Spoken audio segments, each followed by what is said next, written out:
তওবার দৃশ্যটা দেখতে আল্লাহ বড্ড পছন্দ করেন। বান্দা যখন ভুল বুঝতে পারে, মাথাটা নিচু করে চোখের পানি ছেড়ে বান্দা যখন কাঁদতে শুরু করে, এই দৃশ্যটা দেখলে আল্লাহ সহ্য করতে পারে না।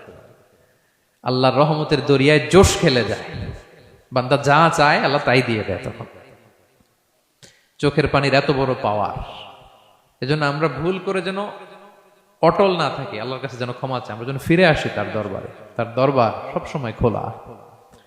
এবং তিনি এই তওবার বা ফিরে আসার দৃশ্যটা দেখতে কত পছন্দ করেন শোনেন। রাসূল সাল্লাল্লাহু আলাইহি ওয়াসাল্লাম বলেন, ওয়াল্লাযী নাফসি বিয়াদিহি, তার শপথ যার হাতে আমার আত্মা, লাউলাম তুযনিবু, তোমরা যদি ভুল না করতে, লা যাহাবাল্লাহু বিকুম, আল্লাহ তোমাদেরকে ধ্বংস করে দিতেন। ওয়ালা জাআ বিকওমিন, আল্লাহ এমন এক জাতি তৈরি করতেন, ইউযনিবুন, ওরা খালি ভুল করত, ফায়াস্তাগফিরুন, আর ক্ষমা চাইতো, ফায়াগফিরুল্লাহু লাহুম, আর আল্লাহ তাদের ক্ষমা করতেন।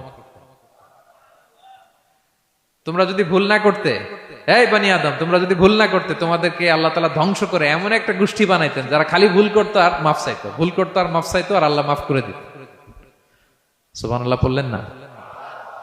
গাফিরিয যামবি ওয়া কাবিলিত তাওব, তিনি পাপ মোচন করার জন্যই তো তিনি আমার রব, তওবা কবুল করার জন্যই তো তিনি আল্লাহ সুবহানাহু ওয়া তাআলা, তিনি রব্বে কারীম। তার দয়ার কোনো শেষ নাই, তার মায়ার কোনো শেষ নাই।